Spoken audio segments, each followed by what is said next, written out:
Hello दोस्त, AI study में स्वागत है। तो चलिए आज देखेंगे पॉलिटी का वन शॉट देखेंगे। पॉलिटी का आज पूरा सूखा सूखा साफ करेंगे वन लाइनर के तौर पे। पॉलिटी का हर एक टॉपिक का ऑब्जेक्टिव क्वेश्चन करेंगे वन लाइनर के फॉर्म में। तो चलिए स्टार्ट करते हैं। क्विक रिवीजन करेंगे पॉलिटी का। तो चलिए स्टार्ट करते हैं। संविधान सभा का गठन किया गया था। संविधान सभा के गठन कैबिनेट मिशन के आधार पर 1946 की सिफारिश पर किया गया था। संविधान सभा का पहली बार शब्द का प्रयोग हेनरी मैन के द्वारा किया गया था। संविधान सभा का निर्माण करने वाला पहला देश अमेरिका था। 1787 में किया गया। चलिए आगे। संविधान सभा के गठन का विचार सर्वप्रथम एम.एन. राय द्वारा 1934 में दिया गया था। कैबिनेट मिशन भारत 24 मार्च 1946 में आया था। को पैथिक लॉरेंस को अध्यक्ष के नेतृत्व में किया गया था। कैबिनेट मिशन के 3 सदस्य थे। स्टोफर्स क्रिप्स अलेक्जेंडर थे और पैथिक लॉरेंस थे और एबी अलेक्जेंडर थे। तो इसको याद करने के लिए आप याद कर सकते हैं काल KAL। के से क्रिप्स, ए से अलेक्जेंडर, एल से लॉरेंस थे। तीनों याद कर सकते हैं। 3 सदस्य थे कौन कौन? तो स्टेफोर्ड क्रिप्स थे, पैथिक लॉरेंस थे एवं एबी अलेक्जेंडर थे। कैबिनेट मिशन में 3 सदस्य थे, क्रिप्स, पैथिक लॉरेंस एवं एबी अलेक्जेंडर। कैबिनेट मिशन का भारत आने का मुख्य उद्देश्य था संविधान सभा का निर्माण करना। याद रखना, आने का मुख्य था संविधान सभा का निर्माण करना। कैबिनेट मिशन के तहत संविधान सभा में कुल सीटों निश्चित की गई थी 389, जिसमें से 252 ब्रिटिश प्रांत से थे, 4 कमिश्नरी क्षेत्र से थे तथा 93 सीटें देसी रियासत थी। 4 ABCD याद रखना, ABCD। ए से अजमेर थे, बी से बलूचिस्तान, सी से कुर्क और डी से दिल्ली था। 4 याद रखना, 4 कमिश्नरी स्टेट। ABCD ट्रिक में याद रखना, ए से अजमेर, बी से बलूचिस्तान, सी से कुर्क और डी से दिल्ली। 4 देखिए यहाँ पे दिया हुआ है। 4 अजमेर जो मारवाड़ के नाम से भी जानते हैं, बलूचिस्तान, सी से कुर्क और डी से दिल्ली। 4 कमिश्नरी क्षेत्र थे। संविधान सभा में महिलाओं की संख्या 15 थी। याद रखिएगा। संविधान सभा में सीटों आवंटित की गई थी, प्रति 10 लाख पर एक प्रतिनिधि के रूप में आवंटित की गई थी। याद रखिएगा। संविधान सभा के सदस्यों का चुनाव हुआ तब प्रांतीय विधानसभा के सदस्यों द्वारा अप्रत्यक्ष रूप से निर्वाचित किया गया था, जिसमें प्रति 10 लाख जनसंख्या पर एक निर्वाचित किए गए थे। संविधान सभा में SC और ST सदस्यों की संख्या क्रमशः 26 और 33 है। याद रखिएगा, SC की संख्या 26 और ST की संख्या 33 है, संविधान सभा में थी। चलिए आगे देखते हैं।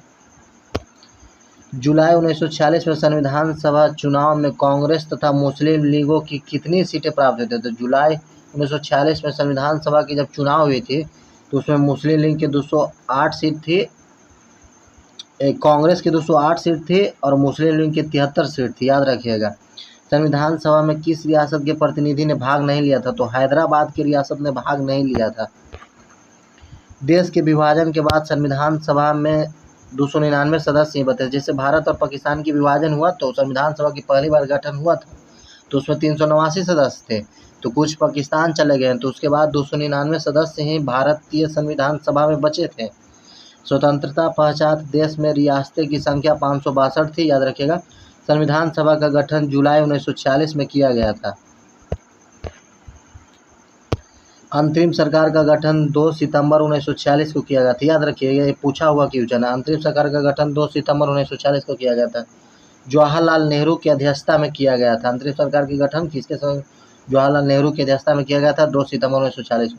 संविधान सभा की प्रथम बैठक 9 दिसंबर 1946 को दिल्ली में हुआ था, जिसमें 207 सदस्य कांग्रेस की थी और मुस्लिम लीग के सदस्यों ने भाग नहीं लिया था। याद रखिए, 207 सदस्य थे जिसमें मुस्लिम लीग के सदस्यों ने भाग नहीं लिया था। तो पूछा गया मुस्लिम लीग के सदस्यों ने क्या पहली बैठक में भाग लिया था? तो नहीं लिया था। याद रखिएगा आप लोग।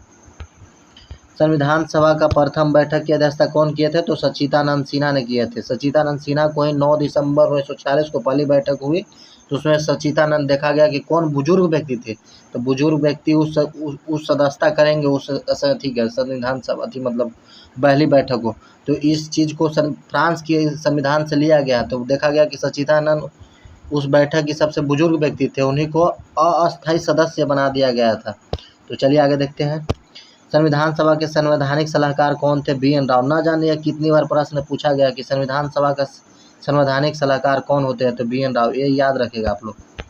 संविधान सभा का प्रारूप तैयार किया गया था, बी एन राव का पूरा नाम जान लीजिए, बेनेगल नरसिंह राव था, ने तैयार किया था। संविधान सभा को संबोधित करने वाले पहले व्यक्ति थे डॉक्टर सर्वपल्ली राधाकृष्णन। संविधान सभा को पहले संबोधित करने वाले व्यक्ति थे डॉक्टर सर्वपल्ली राधाकृष्णन। डॉक्टर राजेंद्र प्रसाद संविधान सभा के अस्थायी अध्यक्ष चुने गए 11 दिसंबर 1946 को, जो संविधान सभा की दूसरी बैठक थी। दूसरी बैठक, पहली बैठक बताया आपको कि 9 दिसंबर को हुआ था, दूसरी बैठक 11 दिसंबर को हुआ था। पहली बैठक में चुना गया था सच्चिदानंद सिन्हा को, जो कि अस्थायी अध्यक्ष थे, लेकिन उसमें दो जोड़ दीजिए, 11 दिसंबर को दूसरी बैठक हुई जिसमें चुना गया डॉक्टर भीम अम्बेडकर को अस्थायी अध्यक्ष चुना गया था।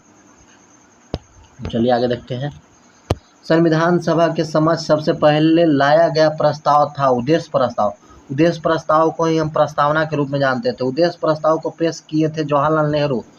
जवाहरलाल नेहरू ने 13 दिसंबर 1946 को पेश किए थे, जो कि तीसरी बैठक थी। जैसा कि आपको बताएं कि 9 दिसंबर 1946 की पहली बैठक थी, 11 दिसंबर 1946 को दूसरी बैठक थी। पहली बैठक में सच्चिदानंद सिन्हा को अस्थायी अध्यक्ष बनाया गया, दूसरी बैठक में अस्थायी अध्यक्ष बनाया गया। लेकिन तीसरी बैठक जब हुई थी तो जवाहरलाल नेहरू ने उद्देशिका प्रस्ताव पेश किया, जिसको हम प्रियम्बल भी बोलते हैं, जब प्रस्तावना के रूप में आज जाना जाता है।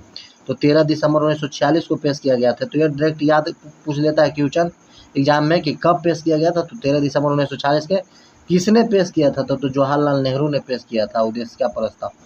उद्देश्य प्रस्ताव को उद्देशिका के रूप में 22 जनवरी 1947 को जोड़ा गया था संविधान में। उद्देशिका प्रस्ताव को उद्देश्य प्रस्ताव के रूप में 22 जनवरी 1946 को जोड़ा गया था। उद्देशिका को ही आज प्रस्तावना कहा जाता है, आप लोग याद रखें, उद्देशिका को ही आज प्रस्तावना कहा जाता है।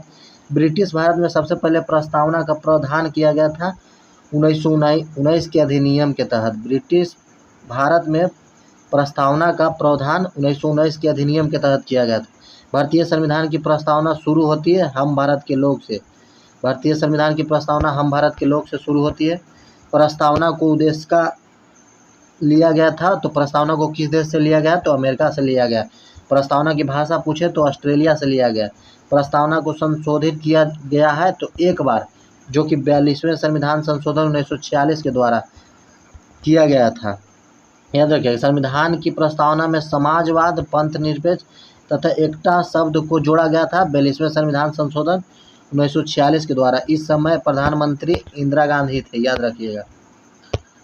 प्रस्तावना को संविधान का भाग या अंग स्वीकार किया गया था केशवानंद भारती बनाम केरल राज्यवाद में 1973 में बताया गया था कि संविधान प्रस्तावना संविधान का भाग है, बताया गया था। कब? केशवानंद भारती केस कब हुआ? डायरेक्ट पूछता है 73 में केरल बनाम केशवानंद भारती केस में यह बताया गया कि प्रस्तावना संविधान का अंग है। भारतीय संविधान की आत्मा बोला जाता है, तो प्रस्तावना को बोला जाता है। भारतीय संविधान की आत्मा प्रस्तावना को बोला जाता है। प्रस्तावना को भारतीय संविधान की आत्मा या कुंजी कहा था, तो ठाकुर दास भार्गव ने बोला था। बी आर अम्बेडकर ने भारतीय संविधान की आत्मा कहा है अनुच्छेद 32 को। भाग पूछे तो प्रस्तावना को आत्मा कहा गया था, लेकिन आर्टिकल पूछे तो आर्टिकल 32 को प्रस्तावना कहा गया, जिसको आज संवैधानिक उपचारों का अधिकार भी बोलते हैं। आर्टिकल 32 को याद रखिएगा। अनुच्छेद 19 को भारतीय संविधान की आत्मा कहा है। पंडित जवाहरलाल नेहरू ने आर्टिकल 19 को संविधान की आत्मा की संज्ञा दी।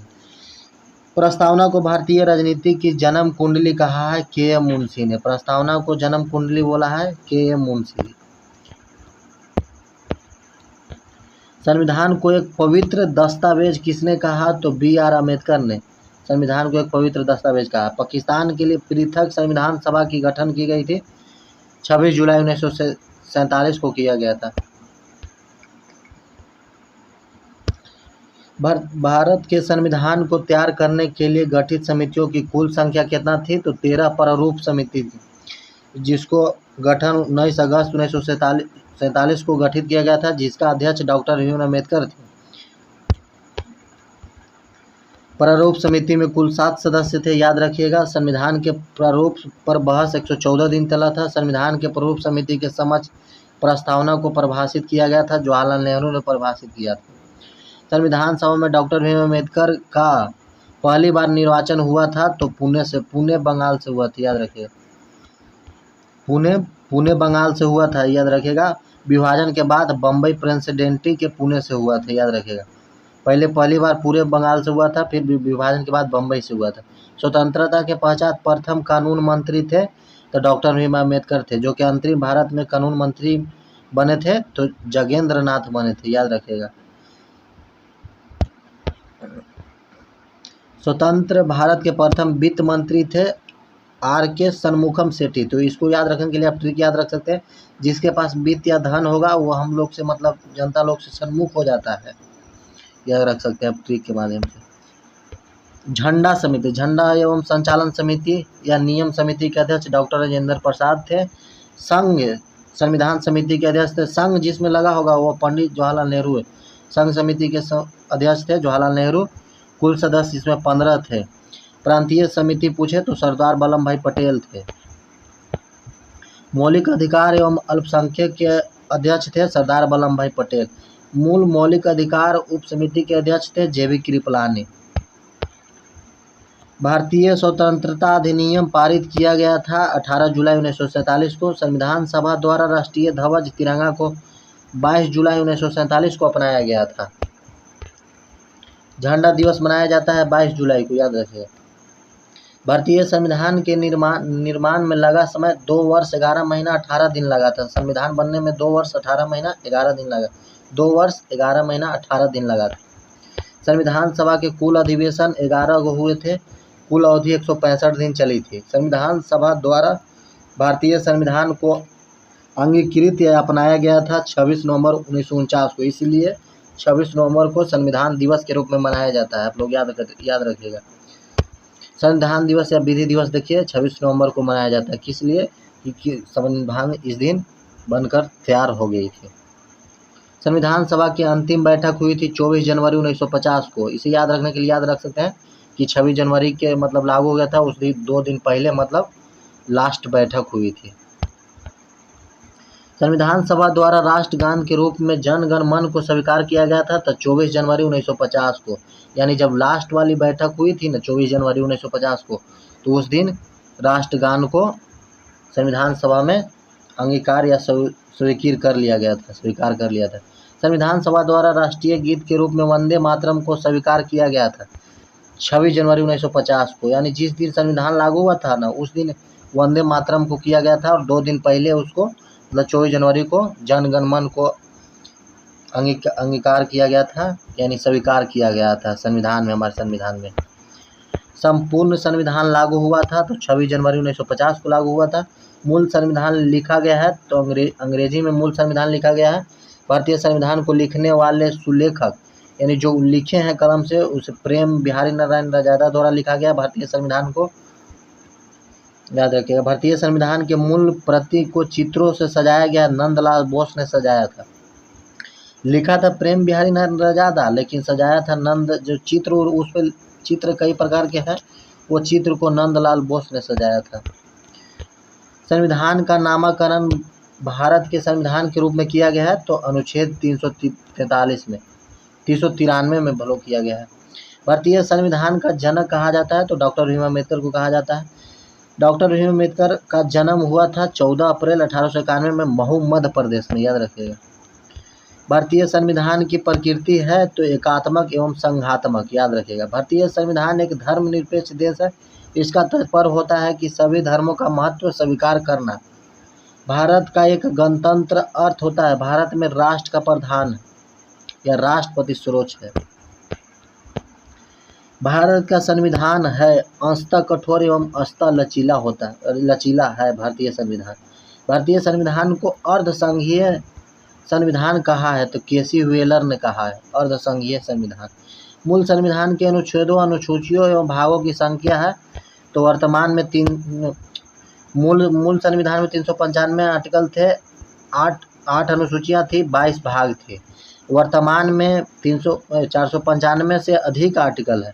वर्तमान में अनुसूचियों की संख्या 12 हो गई है, 4 जोड़े गए हैं और न्यू। वर्तमान में संविधान में कुल 25 भाग हैं। राज्य के नामों के सूची एवं उसके राज्य क्षेत्रों को ब्यौरा देती है पहली अनुसूची। 8वीं अनुसूची में भाषा का उल्लेख है। वर्तमान में 8वीं अनुसूची में भाषाओं की कुल संख्या 22 है। याद रखिएगा, वर्तमान में 8वीं अनुसूची में 22 था। पहले मतलब मूल संविधान में 14 भाषा का ही उल्लेख था। सिंधी भाषा को 8वीं अनुसूची में जोड़ा गया 21वां संविधान संशोधन 1967 द्वारा। मणिपुरी, कोंकणी एवं नेपाली भाषा को 8वीं अनुसूची में जोड़ा गया 71वां संविधान संशोधन 1992 द्वारा। मैथिली अनुसूची बोडो डोंगरी को जोड़ा गया, याद रखिएगा कितना है, 52वां संविधान संशोधन 2003 के द्वारा। तो इसे याद रखने के लिए आप याद रख सकते हैं 21, 71, दोनों को जोड़ेंगे तो होगा 92।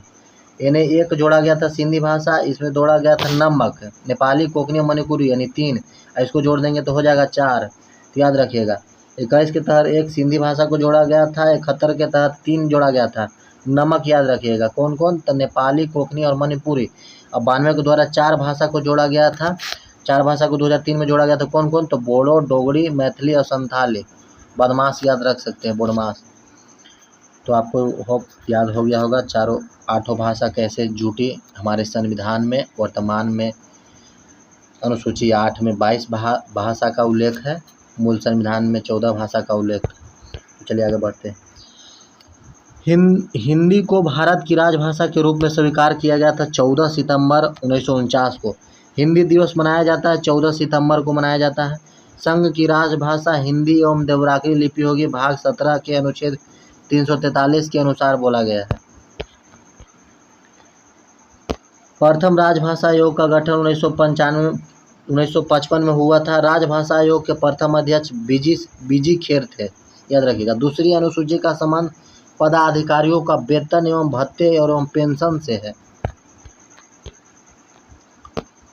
केंद्र राज्य संबंध वर्णित है 7वीं अनुसूची। 7वीं अनुसूची में शक्ति का वर्णन, याद रखिएगा, केंद्र और राज्य की शक्तियों का वर्णन किया गया है 7वीं अनुसूची।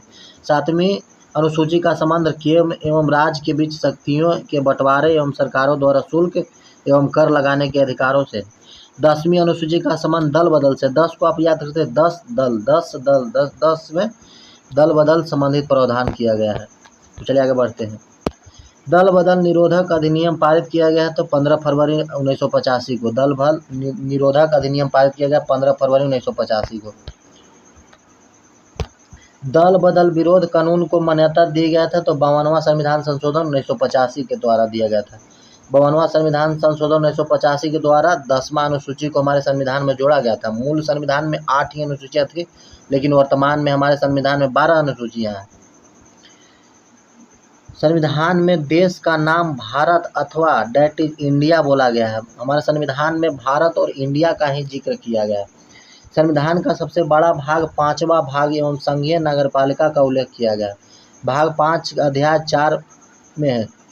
संविधान के 15वें एवं 18वें भाग का विषय क्रमशः एवं 15वें भाग में निर्वाचन का जिक्र है और 18वें भाग में आपातकाल का जिक्र, याद करिएगा।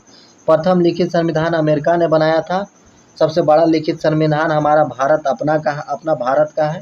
अनुच्छेद 1 में भारत को कहा गया है राज्यों का संघ कहा गया है। नए राज्यों का प्रवेश या स्थापना की शक्ति प्रदान अनुच्छेद 2 में है। अनुच्छेद 3 के तहत नए राज्यों निर्माणों का वर्तमान राज्यों के क्षेत्र सीमाओं एवं नामों में परिवर्तन करने का अधिकार संसद को दिया गया है। जैसे कि अनुच्छेद 2 के तहत नए राज्यों का प्रवेश या स्थापना मतलब नए राज्यों का निर्माण कर सकते हैं, लेकिन 3 के तहत उसके नाम सीमा क्षेत्र में परिवर्तन कर सकते हैं और इसका अधिकार संसद को दिया गया है, याद रखिएगा। राज्य पुनर्गठन आयोग की स्थापना 1993 में किया गया था, 1953 में किया गया था, याद रखिएगा। राज्य पुनर्गठन आयोग के अध्यक्ष थे फजल अली थे। भाषा के आधार पर गठित प्रथम राज्य था आंध्र प्रदेश, जो कि 1 अक्टूबर 1953 को हुआ था।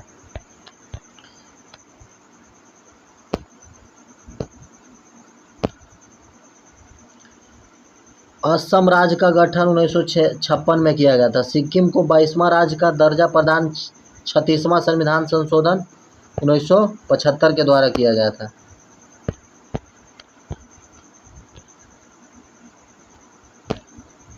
नागालैंड राज्य बना 13वां संविधान संशोधन 1962 के द्वारा नागालैंड को राज्य का दर्जा दिया गया। गोवा को 25वां संविधान संशोधन मतलब 56वां संविधान संशोधन 1987 के द्वारा गोवा को दिया गया पूर्ण राज्य का दर्जा। दिल्ली को राजधानी का पूर्णतः दर्जा मिला 69वां संविधान संशोधन 1991 के द्वारा। छत्तीसगढ़, उत्तराखंड एवं झारखंड की स्थापना क्रमशः मतलब छत्तीसगढ़ को 1 नवंबर की स्थापना हुआ था, उत्तराखंड को 9 नवंबर 2000 को और झारखंड को 15 नवंबर 2000 को स्थापना हुआ था। छत्तीसगढ़ मध्य प्रदेश से अलग होकर बना था, उत्तराखंड उत्तर प्रदेश से अलग होकर बना था और झारखंड बिहार से अलग होकर 15 नवंबर को बना, याद रखिएगा। तेलंगाना राज्य का निर्माण 2 जून 2014 को हुआ था, जो कि आंध्र प्रदेश को विभाजित करके बनाया गया था। वर्तमान में भारत में कुल राज्यों की संख्या 28 है, याद रखिएगा। वर्तमान में भारत में केंद्र शासित प्रदेशों की संख्या 8 है। वर्तमान में 28 राज्य 8 केंद्र शासित प्रदेश है। संविधान की संपूर्णता निहित होती है जनता में, याद रखिएगा। संविधान में संघीय व्यवस्था एवं ढांचा का मॉडल लिया गया तो कनाडा से। संघीय व्यवस्था यहाँ पे ये की पॉइंट याद रखिएगा, संघीय व्यवस्था लिया गया कनाडा से। मूल कर्तव्य लिया गया सोवियत संघ से एवं रूस से। सोवियत संघ को ही रूस बोलते हैं, याद रखिएगा। संघीय शासन प्रणाली एकल नागरिकता को लिया गया है तो ब्रिटेन से। एकल नागरिकता ब्रिटेन से। संसदीय प्रणाली एकल नागरिकता, देखिए संसदीय प्रणाली एकल नागरिकता एवं विधि निर्माण प्रक्रिया ब्रिटेन से लिया गया। देखिए यहाँ पे दिया गया विधि निर्माण की प्रक्रिया ब्रिटेन से लिया गया, लेकिन विधि द्वारा स्थापित प्रक्रिया जब पूछा गया तो जापान से लिया गया है। मौलिक अधिकार तथा न्यायिक पुनरावलोकन का कहाँ से लिया गया तो अमेरिका से लिया गया, याद रखिएगा। भारतीय संविधान में विधि द्वारा स्थापित प्रक्रिया जापान से लिया गया। आपको बता दिए अभी कि विधि द्वारा स्थापित प्रक्रिया जापान से लिया गया और विधि निर्माण ब्रिटेन से लिया गया। राज्य की नीति निर्देशक तत्व एवं राष्ट्रपति निर्वाचित प्रक्रिया लिया गया आयरलैंड से। और इतना ही नहीं, राज्यसभा में 12 सदस्यों को जो राष्ट्रपति मनोनीत करते हैं, ये भी हमारे आयरलैंड से ही लिया गया। भारत के संविधान में आपातकाल का उपबंध जर्मनी के वीमर संविधान से लिया गया। अगर आपातकाल केवल पूछे तो जर्मनी के वीमर संविधान से लिया गया, लेकिन वित्तीय आपात पूछे तो अमेरिका से लिया गया है, याद रखिएगा। संविधान संशोधन की प्रक्रिया दक्षिण अफ्रीका से लिया गया। संसद को संविधान में संशोधन करने की शक्ति प्रदान अनुच्छेद 368 और भाग 20 में है। संविधान में प्रथम संशोधन हुआ था 1951 में, याद रखिएगा। जैसे कि 50 में तो हमारा संविधान लागू हुआ था, तो पहला संशोधन यानी 1 साल जोड़ दीजिए, 51 में हुआ था। याद करने के लिए आप याद रख सकते हैं। संविधान संशोधन विधेयक को पेश किया गया था, किसी भी सदन में पेश किया जा सकता है। संविधान संशोधन विधेयक को किसी भी सदन में पेश किया जाता है, लेकिन जब पूछ देवे कि वित्त विधेयक एवं धन विधेयक को कहाँ पेश किया जा सकता है, तो पहले लोकसभा, केवल लोकसभा में ही पेश किया जा सकता है। लेकिन संविधान संशोधन विधेयक पूछे तो किसी भी सदन में। वर्तमान में राज्य संघ सूची और समवर्ती सूची में संख्या, तो वर्तमान में संघ सूची में 61 गो है, समवर्ती सूची में 100 अथी है, और ठीक कुछ बोलते हैं समवर्ती सूची में 52 अथी है। समवर्ती सूची की संख्या 52 है, याद रखिएगा। समवर्ती सूची के विषयों पर विधि निर्माण की शक्ति केंद्र और राज्य दोनों की होती है। समवर्ती में दोनों होती है। संघ में केंद्र की होती है, राज्य में राज्यपाल की यानी राज्य की होती है, और समवर्ती में दोनों की होती है, याद रखिएगा। वन एवं पर्यावरण विषय है समवर्ती सूची का विषय है। वन और पर्यावरण समवर्ती सूची का विषय लिया गया है, तो समवर्ती सूची कहाँ से लिया गया तो ऑस्ट्रेलिया से लिया गया। शिक्षा समाचार पत्र का विषय समवर्ती सूची में आता है। शिक्षा को राज्य सूची से समवर्ती सूची में स्थानांतरित किया गया था, तो 42वां संविधान संशोधन 1976 के द्वारा किया गया था।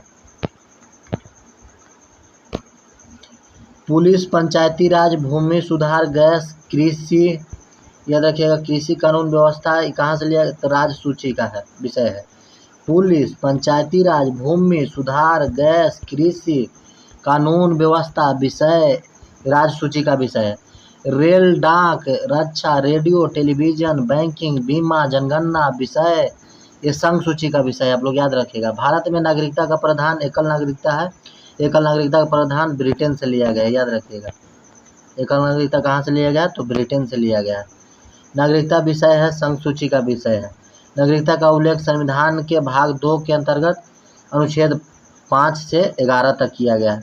भारतीय नागरिकता का प्राप्त किया जा सकता है तो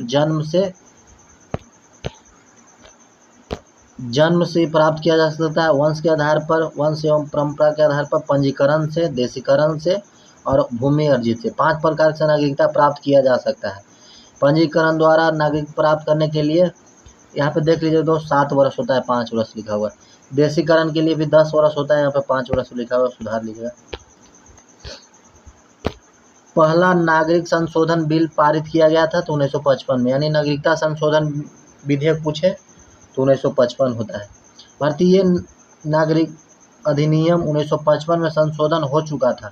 कई बार हुआ नागरिकता में संशोधन अब तक? तो 6 बार। अंतिम बार 2019 में नागरिकता में संशोधन किया गया था। नागरिकता को सर्वप्रथम परिभाषित किया है अरस्तू ने। नागरिकता को सर्वप्रथम अरस्तू ने परिभाषित किया है। मौलिक अधिकार संविधान के किस भाग में वर्णित है? तो मौलिक अधिकार भाग 3 के अनुच्छेद 12 से 35 तक वर्णित है। भारत का मैग्ना कार्टा अधिकार पत्र कहा गया है तो भाग 3 को भारत का मैग्ना कार्टा या अधिकार पत्र कहा गया। मूल संविधान में मौलिक अधिकार थे तो 7 थे। वर्तमान में मौलिक अधिकारों की संख्या 7 है, जो कि भूमि का अधिकार को हटाकर अब उसके मतलब कानूनी अधिकार बनाया गया है। आर्टिकल 31 में भूमि का अधिकार था, जो कि काट के 300 के एम कर दिया गया, इसीलिए अब मौलिक अधिकार की संख्या 6 हो गई। संपत्ति के अधिकार को हटा दिया गया। संपत्ति के अधिकार को मूल अधिकार की सूची से हटाकर अनुच्छेद 300 के काम में लिया गया। 44वां संविधान संशोधन 1978 के द्वारा। इस समय बता दें आपको कि प्रधानमंत्री मोरारजी देसाई थे। मौलिक अधिकारों के संशोधन करने का अधिकार संसद को दिया गया। मौलिक अधिकार को संशोधित करने का अधिकार संसद को दिया गया है। संसद को मौलिक अधिकारों में संशोधन करने का अधिकार केशवानंद भारतीवाद ने कहा है। मतलब पहले बोला जाता था कि संशोधन नहीं किया जा सकता, लेकिन केशवानंद भारती केस में यह स्पष्ट कर दिया गया है कि संसद को मौलिक अधिकारों में संशोधन करने का अधिकार है। मौलिक अधिकारों का रक्षक माना जाता है तो सर्वोच्च एवं उच्च न्यायालय को मौलिक अधिकारों का रक्षक माना जाता है। संरक्षक बोलेंगे तो सर्वोच्च न्यायालय एवं उच्च न्यायालय को बोला जाता है। मौलिक अधिकारों को निलंबन कर सकता है तो राष्ट्रपति निलंबन कर सकते हैं।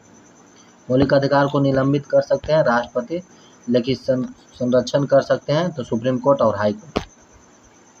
अनुच्छेद 14 में कानून की समानता का अधिकार लिया गया तो ब्रिटेन से। एवं विधि के समान समानता, कानून यानी विधि, विधि माने में कानून होता है, तो आपको बताया था पीछे, विधि का समानता ब्रिटेन से लिया गया। अस्पृश्यता का अंत है, अनुच्छेद 17 में जिक्र किया गया। अस्पृश्यता का मतलब होता है दोस्त छुआछूत। जैसे नहीं बोलते तुम डोम हो, तुम चमार हो, तुमसे हम छुआ गए, तो अस्पृश्यता का मतलब जिक्र किया गया आर्टिकल 17 में। अगर आर्टिकल 17 का मतलब कोई व्यक्ति चाहे तो छुआछूत की भावना करता है तो उसके खिलाफ मतलब दर्ज कर सकता है थाने में। उपाधियों का अंत आर्टिकल 18 में बताया गया है। उपाधि जैसे कि हम लोग रखते थे पहले बड़े बड़े उपाधि, जैसे कि सुल्तान की, बादशाह की, बादशाह की, ये सब उपाधि आप नहीं रख सकते हैं। जैसे कि कुछ अपवाद में जैसे ब्रिगेडियर की उपाधि रख सकते हैं, ये सब उपाधि आप रख सकते हैं, लेकिन वो पहले सुल्तान की, बादशाह की रहती थी। वो उपाधियों का अंत कर दिया गया आर्टिकल 18 के तहत। अस्पृश्यता विरोधी अधिनियम बनाया गया था 1955 में, याद रखिएगा। प्रेस की स्वतंत्रता या बोलने की स्वतंत्रता आर्टिकल 19 में है, 19 के ए में। ये को हम क भी बोलते हैं, याद रखिएगा। चौथा स्तंभ इंगित किया जाता है प्रेस को। प्रेस को हम लोग भारत में चौथा स्तंभ का दर्जा दिया गया। प्राण एवं दैहिक स्वतंत्रता का संरक्षक वर्णित किया गया है, एवं आर्टिकल 21 में बोला गया प्राण एवं दैहिक का स्वतंत्रता आर्टिकल 21 में वर्णित किया गया है। आर्टिकल 21 बता दे दोस्त, आप लोग के लिए बहुत इंपॉर्टेंट है। हमने मौलिक अधिकार में बता दिया है, तो आप लोग पीछे जाकर इस वीडियो में देख सकते हैं, पढ़ सकते हैं मौलिक अधिकार को डिटेल में। अल्पसंख्यक वर्गों के हितों का संरक्षण संबंधित अधिकार उल्लेखित किया गया है, तो आर्टिकल 29 में किया गया है। 6 से 14 वर्ष की उम्र के बच्चों के लिए निःशुल्क शिक्षा एवं अनिवार्य शिक्षा किया गया था, तो 66वां संविधान संशोधन 2002 के द्वारा किया गया था, 21 के क में, याद रखिएगा। 86वें संविधान संशोधन प्रस्तावित शिक्षा का अधिकार लागू किया गया था, तो 1 अप्रैल 2010 से। 14 वर्ष से कम आयु के बच्चों द्वारा जोखिम भरा काम प्रतिषेध किया गया था। आर्टिकल 19 में बताया गया है कि 14 वर्ष से कम आयु के बच्चे को मतलब कोई भी जोखिम भरा काम में आप नहीं लगा सकते हैं। अगर लगाते हैं तो यह कानूनी अपराध है। संविधान में संशोधन करने की शिक्षा का अधिकार जोड़ा गया था 1 अप्रैल 2010 को। मौलिक अधिकारों को प्रवर्तित कराने हेतु अनुच्छेद 32 के तहत सर्वोच्च न्यायालय कितने प्रकार के रिट जारी कर सकते हैं? तो 5 प्रकार के रिट जारी करते हैं। तो 5 प्रकार कौन कौन है देख लेते हैं। तो 5 प्रकार में पहला बंदी प्रचितीकरण, परमादेश, प्रतिषेध, उत्प्रेषण तथा अधिकार प्रेषा। इसे याद कर सकते हैं। बंदी प्रचितीकरण, प्रतिषेध, परमादेश, उत्प्रेरण और अधिकार प्रेषा। अब ट्रिक से याद रख सकते हैं। बंदी पति परमेश्वर, अधिकार हमारा, याद रख सकते हैं ट्रिक से। उच्च न्यायालय अथवा सर्वोच्च न्यायालय द्वारा नागरिकों के मौलिक अधिकारों का रक्षा हेतु जारी किया गया समावेश परमादेश कहलाता है। परमादेश का मतलब होता है दोस्त, जैसे कोई सरकार आदेश दी, जैसे कि अभी फिलहाल में टीचर में नौकरी हुआ तो मतलब ज्वाइनिंग लेटर एक प्रकार के आदेश है। सरकार आपको आदेश दी कि आप मतलब जाइए पढ़ाइए और आप पढ़ा नहीं रहे तो आप पे सरकार लगाएगी परमादेश, रिट जारी करेगी सुप्रीम कोर्ट। तो परमादेश का मतलब होता है कि हम आपको आदेश दिए हैं काम करने के लिए, आप काम कीजिए, नहीं कीजिएगा तो उस पर परमादेश लगता है। बंदी को 24 घंटे के अंदर शरीर न्यायालय के समक्ष पेश करना समावेश कराता है। बंदी प्रचितीकरण लगता है, कब लगता है? देखो, बंदी प्रचितीकरण मतलब कब? बंदी मतलब आप किसी व्यक्ति को बंद किए हैं और 24 घंटे के अंदर आप कोर्ट में उसको पेश नहीं करते हैं तो आप पे लगाएगी बंदी प्रचितीकरण, यानी सुप्रीम कोर्ट आप पे बंदी प्रचितीकरण लगाएगी। ऑब्वियस पर्पस, याद रखिएगा। आप किसी व्यक्ति को बंदी बनाए और 24 घंटे के अंदर कोर्ट में ना पेश करें तो बंदी प्रचितीकरण आप पे लगाएगी। व्यक्तिगत स्वतंत्रता की रक्षा के लिए रिट याचिका हाइबियस कॉर्पस, व्यक्तिगत स्वतंत्रता पर लगती है हाइबियस कॉर्पस। अभी तो बताया आपको कि बंदी किया और आपको 24 घंटे में शरीर प्रस्तुत नहीं किया कोर्ट में तो उस पर कोर्ट लगाएगी हाइबियस कॉर्पस, बंदी प्रचितीकरण। किसी अवैध व्यक्ति को सरकारी पद को बचाने के लिए जारी किया गया अधिकार परीक्षा। अधिकार परीक्षा मतलब होता है कि जिसको आपके पास मतलब नर्स की डिग्री है और आप देख रहे हैं कि मतलब डॉक्टर की मतलब काम कर रहे हैं, जिससे अधिकार परीक्षा मतलब अधिकार से बढ़ के काम कर रहे हैं तो आप पे अधिकार परीक्षा लगाएगी सुप्रीम कोर्ट। मूल अधिकारों को निलंबन एवं केवल आपातकाल की स्थिति में संबंधित प्रावधानों का अनुच्छेद 358 तथा 359 में किया गया है, याद रखिएगा। नीति निर्देशक तत्व एवं संविधान में वर्णित है। भाग 4 में नीति निर्देशक तत्व अनुच्छेद 36 से 51 तक है। नीति निर्देशक तत्व नहीं है वाद योग, नीति निर्देशक तत्व वाद योग नहीं है। राज्य की नीति निर्देशक तत्व सिद्धांत एक ऐसा चेक है जो बैंक की सुविधा अदा किया जा सकता है। केटी साहब बोले बैंक अपनी सुविधा के अनुसार अदा करती है, ये केटी शाह का कथन था। राज्य के नीति निर्देशक सिद्धांतों का उद्देश्य कल्याणकारी राज्य बनाना, जो कि 38 आर्टिकल में बोला गया है, कल्याणकारी राज्य की स्थापना करना होता है। मूल कर्तव्य वर्णित है संविधान के भाग 4 के क में अनुच्छेद 51 के क के तहत। मूल कर्तव्य का विचार लिया गया है तो सोवियत संघ रूस से लिया गया है। भारत के संविधान में मूल कर्तव्य जोड़ा गया था तो 42वें संविधान संशोधन 1976 के द्वारा संविधान समिति के अनुशंसा पर जोड़ा गया था। तो आपको बता दें कि हमारे मूल संविधान में मौलिक कर्तव्य की संख्या 0 थी। 42वें संविधान संशोधन द्वारा 10 मौलिक कर्तव्य जोड़े गए थे और 11वां मौलिक कर्तव्य जोड़ा गया था स्वर्ण सिंह के सिफारिश पर। 66वां संविधान संशोधन 2002 के तहत 11वां मौलिक कर्तव्य जोड़ा गया था और 42वें के तहत 10 मौलिक कर्तव्य जोड़ा गया था। इस प्रकार हमारे संविधान में वर्तमान में 11 मौलिक कर्तव्य है। वर्तमान में मूल कर्तव्यों की संख्या 11 है। भारतीय संविधान के 3 अंग होते हैं, राष्ट्रपति, राज्यपाल और राज्यसभा और लोकसभा। अंग पूछे तो 3 होते हैं और सदन पूछे तो 2 होते हैं, राज्यसभा और लोकसभा। संसद का अस्थायी एवं उच्च सदन जो कभी भंग नहीं किया जा सकता है, राज्यसभा को कहा जाता है। राज्यसभा को कभी भंग नहीं किया जा सकता, इसे उचली सदन कहा जाता है, इसे बुजुर्गों का सदन भी कहा जाता है, इसे कभी भंग नहीं किया जा सकता है। सदन का निम्न सदन, इसे निम्न सदन बोला जाता है, युवाओं का सदन बोला जाता है, इसे भंग भी किया जा सकता है। तो किस सदन को? लोकसभा को भंग भी किया जा सकता है, इसे निम्न सदन बोला जाता है, इसे युवाओं का सदन भी बोला जाता है। याद रखिएगा। संसद भवन का डिजाइन तैयार किया गया था हर्बर्ट बेकर द्वारा एवं एडविन लुटियन द्वारा। हर्बर्ट बेकर एवं लुटियन द्वारा किया गया था संविधान सभा का डिजाइन, संसद भवन की डिजाइन किया गया था। संसद भवन की नींव रखी गई थी 1921 में। संसद भवन का उद्घाटन किया गया था 18 जनवरी 1927 को लॉर्ड इरविन द्वारा। संविधान में दोनों सदनों की संयुक्त बैठक की प्रस्तावना लिया गया। अनुच्छेद 108 में के तहत संयुक्त बैठक ऑस्ट्रेलिया से लिया गया। आपको यह भी बता दें कि अनुच्छेद के 108 के तहत संसद का संयुक्त बैठक भी राष्ट्रपति बुला सकता है। दोनों सदनों की संयुक्त बैठक होती है साधारण विधेयक एवं वित्त विधेयक के मामले में। संसद के संयुक्त अधिवेशन बुलाते हैं तो राष्ट्रपति बुलाते हैं। संसद के संयुक्त अधिवेशन की अध्यक्षता लोकसभा का अध्यक्ष करता है। बुलाते राष्ट्रपति है लेकिन उसकी अध्यक्षता लोकसभा का अध्यक्ष करता है, ये याद रखिएगा। भारतीय संसद के दोनों सदनों के प्रथम बैठक हुई थी दहेज निरोधक विधेयक 6 मई 1961 को।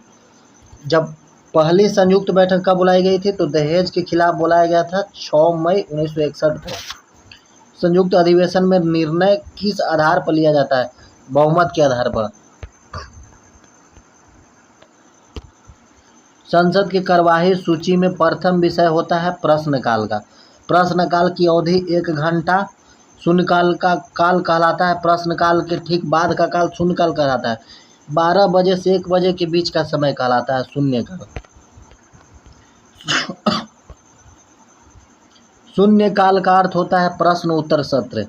संसद के किसी सदन की अध्यक्षता समाप्त समझी जाती है यदि वह बिना सदस्य को सूचित किए अनुपस्थित रहता है। यानी 60 दिन तक आप किसी सदन में मतलब उपस्थित नहीं हुए बिना किसी को बताए तो आपकी सदस्यता को रद्द कर दी जाएगी। संसद का सदस्य नहीं होने पर कोई मंत्री अपने पद पर बना रह सकता है 6 माह तक।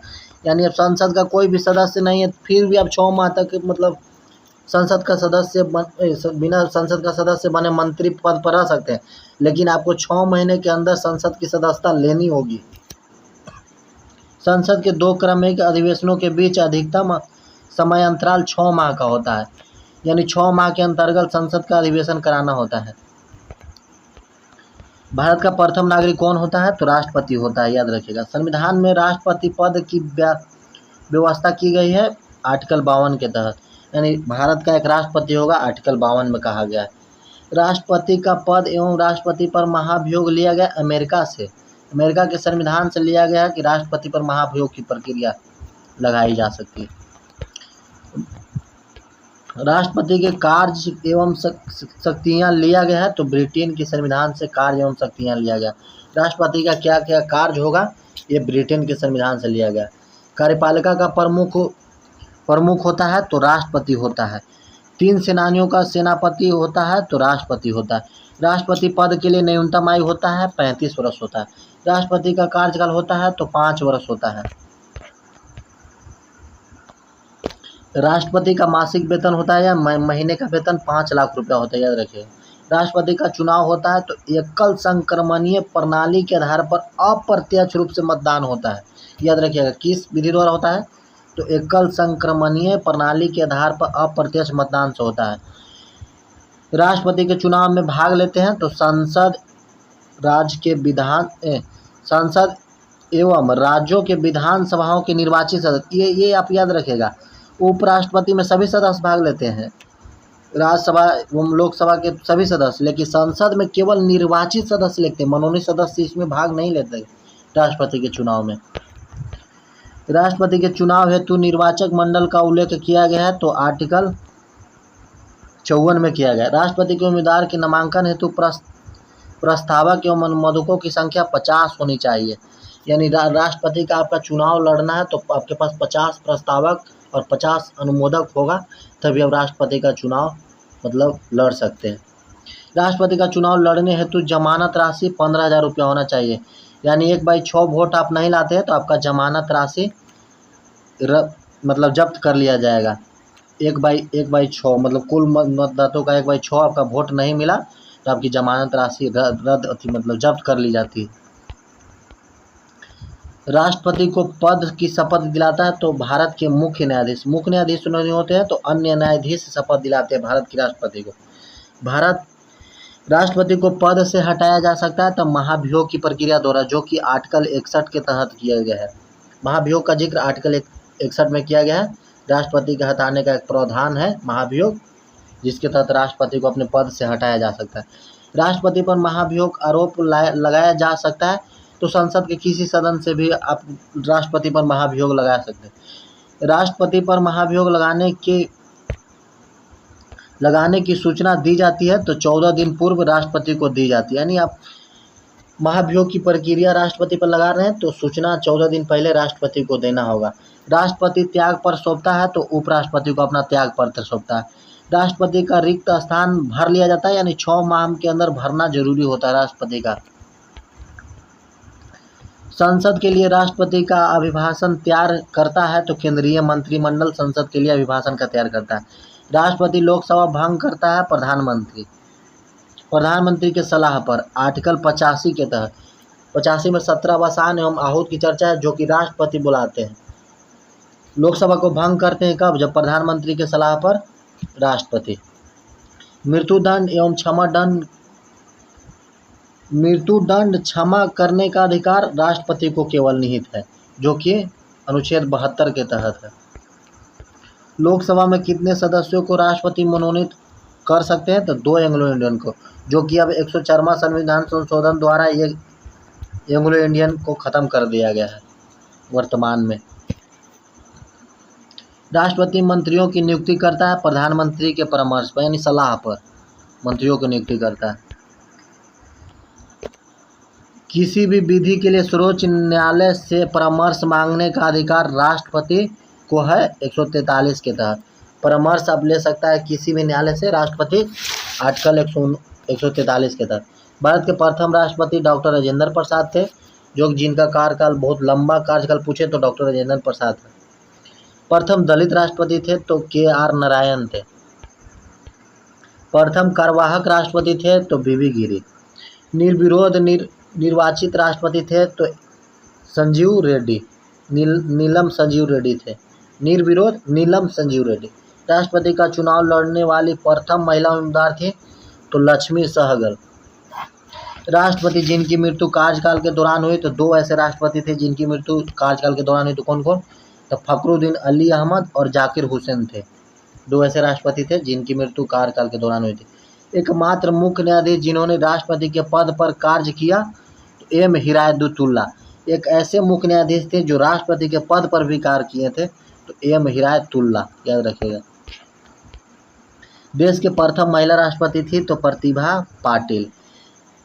पद से त्याग पत्र देने वाले प्रथम राष्ट्रपति कौन थे? तो BB गिरी। JB वीटो का प्रयोग करने वाले प्रथम राष्ट्रपति कौन थे? ज्ञानी जैल सिंह। प्रथम डाक विधेयक 1986 के संबंध में किए थे ज्ञानी जैल सिंह। यानी JB वीटो का पहली बार प्रयोग किसने किया, कौन राष्ट्रपति ने किया था? तो ज्ञानी जैल सिंह, याद रखिएगा। दोनों सदनों का अधिवेशन न चल रहा हो तो अध्यादेश जारी कर सकता है राष्ट्रपति 123 के तहत, याद रख सकते हैं। 1, 2, 3 यानी राष्ट्रपति 123 के तहत अध्यादेश जारी कर सकता है। राष्ट्रपति का अध्यादेश 123 के तहत है, लेकिन राज्यपाल का अध्यादेश 213 के तहत है, याद रखिएगा। राष्ट्रपति और उपराष्ट्रपति का वेतन प्रावधान किया गया है, संचित निधि से दिया जाता है। राष्ट्रपति और उपराष्ट्रपति का वेतन संचित निधि के द्वारा दिया जाता है, आप लोग याद रखिएगा। संविधान के भाग 18 में 3 प्रकार के आपातकाल की व्यवस्था किए गए हैं। पहला राष्ट्रीय आपातकाल, राष्ट्रपति शासन और वित्तीय आपातकाल। आपको बता दें कि राष्ट्रीय आपातकाल 352 में जिक्र किया गया है, राष्ट्रपति शासन 352, 4 जोड़ते जाइए 56 में, और 56 जोड़ जाएंगे तो 360 में वित्तीय आपात की जिक्र किया गया है। अनुच्छेद 352 संबंधित है राष्ट्रीय आपात से। राष्ट्रीय आपात का आधार युद्ध, बाह्य, कब लगा सकते हैं राष्ट्रीय आपात? आपको बता दें युद्ध में लगा सकते हैं, बाह्य आक्रमण हो, आंतरिक अशांति हो एवं सशस्त्र विद्रोह में राष्ट्रपति राष्ट्रीय आपातकाल लगाते हैं। पहली बार राष्ट्रीय आपातकाल घोषित किया गया था तो 26 अक्टूबर 1962 को भारत चीन के युद्ध के समय किया गया था। पहली बार राष्ट्रीय आपातकाल भारत चीन के युद्ध के समय 26 अक्टूबर 1962 को किया गया था पहली बार राष्ट्रीय आपात। दूसरी बार राष्ट्रीय आपात घोषित किया गया था 3 दिसंबर 1971 को भारत पाकिस्तान युद्ध के तहत। जब भारत पाकिस्तान युद्ध चल रहा था तो 3 दिसंबर 1971 को दूसरी बार राष्ट्रीय आपात, पहली बार चीन की युद्ध, दूसरी बार पाकिस्तान से जब युद्ध चल रहा था तो लगाया गया था।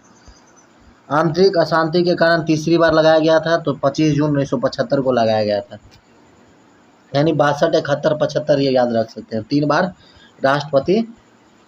राष्ट्रीय आपातकाल को लगाया गया। पहला भारत चीन युद्ध में, दूसरा भारत पाकिस्तान युद्ध में, तीसरा आंतरिक अशांति के कारण 25 जनवरी 1975 को लगाया गया।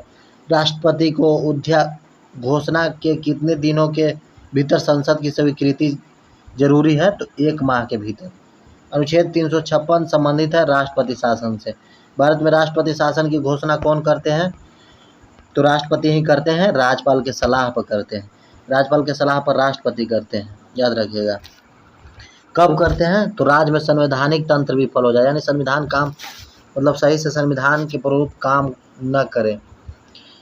सर्वप्रथम राष्ट्रपति शासन 356 के तहत लगाया जाता है। लागू किया गया था पंजाब में। पहली बार राष्ट्रपति शासन किस राज्य में लगाया गया था? तो पंजाब में 1951 में लगाया गया था। सबसे ज़्यादा बार राष्ट्रपति शासन लगाया गया था उत्तर प्रदेश में, और सबसे ज़्यादा दिनों तक राष्ट्रपति लगाया गया है तो पंजाब में, सबसे कम पूछे तो कर्नाटक में। राष्ट्रपति शासन की न्यूनतम तथा अधिकतम अवधि होती है तो 6 माह या 3 वर्ष। राष्ट्रपति का न्यूनतम 6 माह तक लगा रह सकता है, यानी अधिकतम से अधिकतम 3 वर्ष तक लगा रह सकता है। वित्तीय आपातकाल की घोषणा की जाती है राष्ट्रपति के द्वारा आर्टिकल 360 के तहत। अब तक कितनी बार वित्तीय आपातकाल लगाया गया? तो 1 भी बार। वित्तीय आपातकाल अब तक भारत में 1 भी बार नहीं लगाया गया है, आप लोग याद रखिएगा। राष्ट्रीय आपातकाल लगाया गया 3 बार, वो भी राष्ट्रपति शासन में लगाया गया है, और अब तक वित्तीय आपातकाल 1 भी बार नहीं लगाया गया है। अब तक कितनी बार वित्तीय आपातकाल लगाया? तो 1 भी बार नहीं लगाया गया। वित्तीय आपातकाल की घोषणा को कितने दिनों के भीतर संसद की स्वीकृति जरूरी है? तो 2 माह के भीतर संसद की स्वीकृति जरूरी। राष्ट्रपति भवन को डिजाइन किया गया था एडविन लुटियन द्वारा। राष्ट्रपति भवन स्थित है रायसीना पहाड़ी पर, जो कि दिल्ली में है। अभी रायसीना पहाड़ी पर राष्ट्रपति भवन स्थित। संविधान के किस अनुच्छेद के तहत भारत के एक उपराष्ट्रपति होगा? तो आर्टिकल 63 में बोला गया है कि भारत का एक उपराष्ट्रपति होगा। राष्ट्रपति का पद खाली होने पर कार्यभार संभालता है तो उपराष्ट्रपति। जब राष्ट्रपति अपने पद पर नहीं हो, किसी कारणवश उसकी मृत्यु हो जाए या किसी कारणवश वो अपना त्याग पत्र दे दे तो उसका कार्यभार उपराष्ट्रपति संभालता है। अधिकतम 6 माह तक रख सकता है। 6 माह के अंदर मतलब राष्ट्रपति का निर्वाचन करा लिया जाता है, आप लोग याद रख सकते हैं। यदि राष्ट्रपति और उपराष्ट्रपति दोनों उपस्थित हो तो राष्ट्रपति का कार्यभार कौन संभालेगा? तो सर्वोच्च न्यायालय का मुख्य न्यायाधीश संभालता है, याद रखिएगा। राष्ट्रपति या उपराष्ट्रपति के चुनाव संबंधित विवादों का निपटारा कौन करता है? तो सर्वोच्च न्यायालय करता है, सर्वोच्च न्यायालय करता है। राष्ट्रपति या उपराष्ट्रपति के चुनावी संबंधी विवादों का निपटारा सर्वोच्च न्यायालय करता है। उपराष्ट्रपति को शपथ दिलाता है तो राष्ट्रपति। उपराष्ट्रपति त्याग पत्र देता है तो राष्ट्रपति को। उपराष्ट्रपति को पद की शपथ दिलाता है कौन? तो राष्ट्रपति अथवा राष्ट्रपति द्वारा नियुक्त व्यक्ति। उपराष्ट्रपति का कार्यकाल 5 वर्ष होता है। उपराष्ट्रपति का न्यूनतम आयु सीमा 35 वर्ष होता है, याद रखिएगा। उपराष्ट्रपति का मासिक वेतन 4 लाख रुपया होता है, लेकिन राष्ट्रपति का 5 लाख होता है, उपराष्ट्रपति का 4 लाख होता है। प्रथम उपराष्ट्रपति थे डॉक्टर एस राधाकृष्णन। उपराष्ट्रपति के चुनाव में भाग लेते हैं तो संसद के दोनों सदनों के सभी सदस्य, लेकिन आपको बताया थे राष्ट्रपति में केवल निर्वाचित सदस्य भी भाग लेते हैं, लेकिन इसमें संसद के दोनों सदस्य जैसे लोकसभा और राज्यसभा के दोनों सदस्य इसमें भाग लेते हैं। प्रधानमंत्री पद की व्याख्या की गई है तो अनुच्छेद 74 में। प्रधानमंत्री की नियुक्ति करता है तो राष्ट्रपति अनुच्छेद 75 के तहत। प्रथम प्रधानमंत्री थे तो पंडित जवाहरलाल नेहरू। प्रथम उप प्रधानमंत्री थे तो वल्लभ भाई पटेल।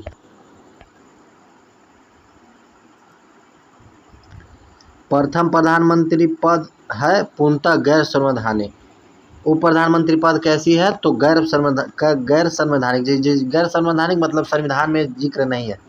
उप प्रधानमंत्री पद का जिक्र संविधान में नहीं है।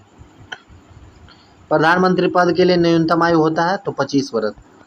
प्रधानमंत्री पद का कार्यकाल होता है तो 5 वर्ष। मंत्रिमंडल और राष्ट्रपति के बीच की कड़ी काम कौन करता है तो प्रधानमंत्री। मंत्रिमंडल और राष्ट्रपति के बीच की कड़ी मतलब दोनों को जोड़ कर रखता है कौन तो प्रधानमंत्री। संविधान में मंत्रिमंडल शब्द का एक ही बार जिक्र किया गया जो कि अनुच्छेद 352 खंड 3 में।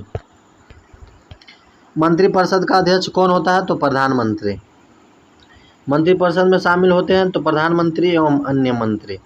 मंत्रिपरिषद में मंत्री होते हैं 3 स्तर के, जैसे कि कैबिनेट स्तर, राज्य स्तर, उप मंत्री।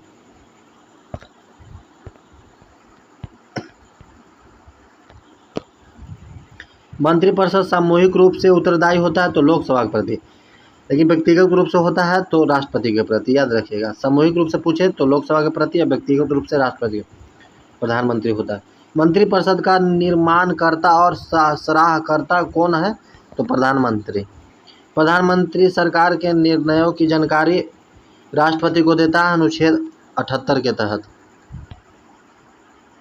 अविश्वास प्रस्ताव द्वारा हटाए जाने वाले प्रथम प्रधानमंत्री थे विश्वनाथ प्रताप सिंह। विश्वनाथ प्रताप सिंह एक ऐसे प्रधानमंत्री थे जिसे अविश्वास प्रस्ताव द्वारा पहली बार हटाया गया था। प्रथम गैर कांग्रेसी प्रधानमंत्री थे तो मोरारजी देसाई। प्रथम पूर्णतः गैर कांग्रेसी प्रधानमंत्री थे तो अटल बिहारी वाजपेयी।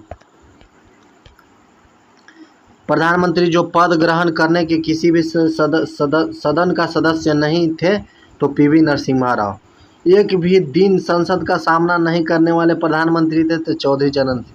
आपको बता दें, चौधरी चरण सिंह ऐसे प्रधानमंत्री थे जो संसद में एक भी दिन उपस्थित नहीं रहे थे, संसद का एक भी दिन सामना नहीं किए थे। जय जवान जय किसान का नारा किसने दिया था? नारा द्वितीय प्रधानमंत्री लाल बहादुर शास्त्री ने दिया था। केंद्रीय मंत्रिमंडल के त्याग पत्र देने वाले पहले व्यक्ति श्याम लाल प्रसाद मुखर्जी थे। देश की प्रथम महिला प्रधानमंत्री थी इंदिरा गांधी। सबसे कम कार्यकाल के लिए प्रधानमंत्री पद पर रहे थे तो अटल बिहारी वाजपेयी, मात्र 13 दिन के लिए कार्यकाल पे थे। भारत में नई संसदीय समिति प्रणाली की शुरुआत 1951 में हुई थी। प्राक्कलन समिति में सदस्य कार्यकाल, प्राक्कलन समिति का कार्यकाल 1 वर्ष होता है। इसमें कुल सदस्य 13 होते हैं। लोकसभा राज्यसभा, लोकसभा के होते हैं 22 सदस्य, याद रखिए। राज्यसभा का कोई सदस्य नहीं होता। प्राक्कलन समिति में कोई सदस्य नहीं होता राज्यसभा का। 13 सदस्य जो कि लोकसभा का होते हैं, इसका कार्यकाल 1 वर्ष होता है। लोक लेखा समिति में सदस्यों की कुल संख्या 22 होती है, जिसमें 15 लोकसभा से होते हैं और 7 राज्यसभा से होते हैं। प्राक्कलन समिति की जुड़वा बहन कहा जाता है तो लोक लेखा समिति को प्राक्कलन समिति की जुड़वा बहन कहा जाता है। लोक लेखा समिति के अध्यक्ष को मनोनीत या नियुक्ति करता है तो लोकसभा के अध्यक्ष है। पुरानी वित्तीय समिति है तो लोक लेखा समिति पुरानी वित्तीय समिति है। लोक लेखा समिति अपना रिपोर्ट प्रस्तुत करता है लोकसभा अध्यक्ष के समक्ष। राज्यसभा का गठन 3 अप्रैल 1952 को हुआ था।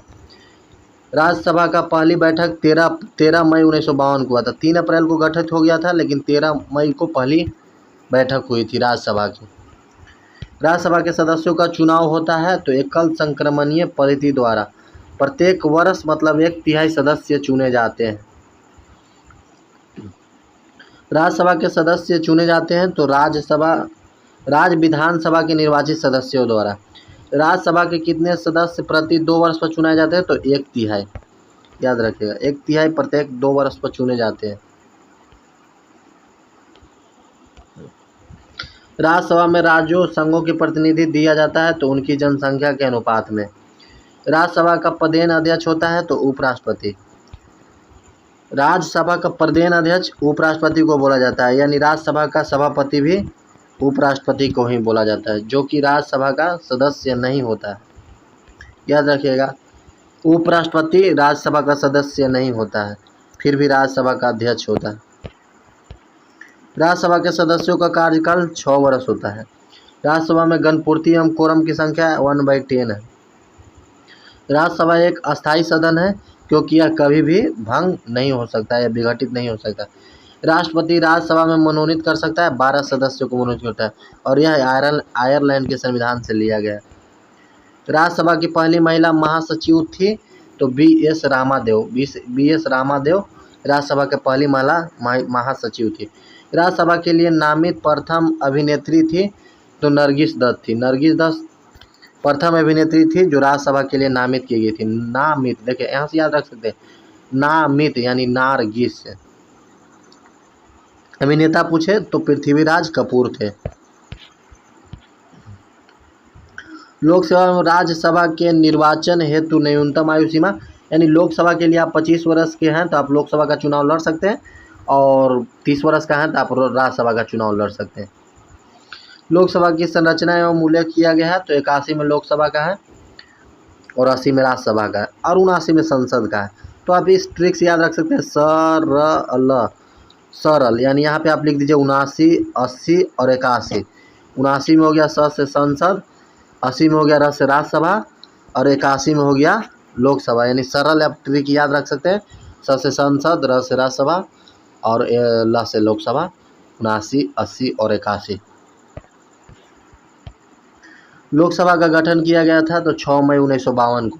लोकसभा के सदस्यों का कार्यकाल होता है तो 5 वर्ष होता है, याद रखिएगा आप लोग दोस्त। लोकसभा तथा राज्यसभा में अधिकतम सदस्य हो सकता है तो 552 लोकसभा में अधिकतम सदस्य हो सकता है, और राज्यसभा में पूछे तो 250 सदस्य अधिकतम हो सकते हैं, इससे अधिक नहीं हो सकता। वर्तमान में लोकसभा सदस्य की संख्या 545 है, याद रखिए। लोकसभा सीटों की संख्या 525 से बढ़ाकर 545 किया गया था तो 31वां संविधान संशोधन 1973 के द्वारा लोकसभा के पहले सीटें 525 होती थी, उससे बढ़ाकर 545 कर दिया गया था। तो कब? तो 31वां संविधान संशोधन हुआ था 1973 को, उसके तहत। लोकसभा में अनुसूचित जाति तथा अनुसूचित जनजाति के लिए कितने सीटें आरक्षित हैं? तो अनुसूचित जाति के लिए 84 और अनुसूचित जनजाति के लिए यानी एससी के लिए 84 और एसटी के लिए 47 सीटें लोकसभा में संरक्षित है। लोकसभा में राज्यों को सीटों आवंटित होती है तो जनसंख्या के आधार पर लोकसभा में राज्यों को सीटों का आवंटित होती है। लोकसभा का प्रथम चुनाव हुआ था तो 1952 में प्रथम चुनाव हुआ था लोकसभा का। लोकसभा में राज्यवार सीटों का आवंटन आधारित होता है तो 1971 की जनगणना के आधार पर किया गया। लोकसभा चुनाव में उम्मीदवार की जमानत राशि जब्त हो जाती है यदि उसे प्राप्त नहीं होता है। कुल वैध मतों का 1/6 भाग प्राप्त नहीं होता है तो जमानत राशि जब्त कर ली जाती है। लोकसभा उम्मीदवार के लिए जमानत राशि होती है तो 25,000। एससी एसटी के लिए मतलब 12,500 रुपये होती है और ऐसे 25,000 होती है। लोकसभा का नेता होता है तो प्रधानमंत्री, यानी लोकसभा का अध्यक्ष बोले, नेता बोले, मुखिया बोले, सब प्रधानमंत्री होते हैं, याद रखिएगा, या हेड बोले। लोकसभा अध्यक्ष का निर्वाचन होता है तो लोकसभा के सभी सदस्यों के द्वारा। लोकसभा अध्यक्ष को कार्यकाल की समाप्ति के पूर्व हटाया जा सकता है तो लोकसभा के कुल सदस्यों के बहुमत द्वारा पारित करके। लोकसभा अध्यक्ष अपना त्याग पत्र देता है तो उपाध्यक्ष को, और उपाध्यक्ष अध्यक्ष को देता है, याद रखिए। लोकसभा के अध्यक्ष उपाध्यक्ष को अपना त्याग पत्र देगा और उपाध्यक्ष अध्यक्ष को देगा। लोकसभा के प्रथम अध्यक्ष थे तो जीवी मौलंकर। लोकसभा के प्रथम अध्यक्ष जीवी मौलंकर थे। और पूछे पहली महिला अध्यक्ष तो मीरा कुमारी थी। भारत के प्रथम उपाध्यक्ष थे तो श्री अनंतशयनम अंगर, अंगर। लोकसभा के प्रथम महिला अध्यक्ष थी तो मीरा कुमार। पहली महिला, देखिए कुमार लिखा हुआ है लेकिन पहली महिला लोकसभा का अध्यक्ष थी। लेकिन अब पहली व्यक्ति पूछे तो जीवी मौलंकर, लेकिन महिला पूछे तो मीरा कुमार थी। लोकसभा महासचिव की नियुक्ति करता है तो लोकसभा का अध्यक्ष। लोकसभा का अध्यक्ष जो है कि लोकसभा का महासचिव की नियुक्ति करता है। अस्थायी लोकसभा अध्यक्ष कहलाता है तो प्रोटेम स्पीकर। नियुक्ति कौन करता है? तो राष्ट्रपति। अस्थायी लोकसभा का अध्यक्ष कौन कहलाता है? तो प्रोटेम स्पीकर, जिसकी नियुक्ति राष्ट्रपति करते हैं। प्रोटेम स्पीकर होता है लोकसभा का सबसे वरिष्ठ सदस्य जो कि नवनिर्वाचित सदस्यों का शपथ ग्रहण करवाता है। लोकसभा अध्यक्ष कास्टिंग वोट का प्रयोग करता है टाइट होने पर अनुच्छेद 300 के तहत। जैसे बोलते हैं जब वोट बराबर की स्थिति में हो तो निर्णायक मत का प्रयोग करता है 100 के तहत। कास्टिंग वोट यानी निर्णायक वोट, निर्णायक वोट का आर्टिकल 100 के तहत लोकसभा का अध्यक्ष का अपना वोट का प्रयोग करता है। राष्ट्रमंडल अध्यक्षों के सम्मेलन का प्रधान महासचिव होता है लोकसभा का महासचिव। किसी विशेष दिन लोकसभा में अधिकतम कितने तारांकित प्रश्न पूछे जा सकते हैं? तो 20 तारांकित प्रश्न पूछे जा सकते हैं, उत्तर दिए जा सकते हैं मौखिक रूप। तारांकित प्रश्नों का उत्तर दिया जाता है तो मौखिक रूप से। लोकसभा का सत्र एक वर्ष में न्यूनतम कितनी बार बुलाया जा सकता है? तो 2 वर्ष, अधिकतम 6 माह के अंदर। लोकसभा की अवधि बढ़ाई जा सकती है आपातकाल की स्थिति में 1 वर्ष के लिए। लोकसभा की अवधि 1 वर्ष के लिए आपातकाल की स्थिति में बढ़ाई जा सकती है। पहली बार विपक्ष दल के नेता को मान्यता दी गई थी 1969 में। राज्यसभा तथा लोकसभा में प्रथम विपक्षी नेता कमलापति त्रिपाठी तथा राम सुभग सिंह थे।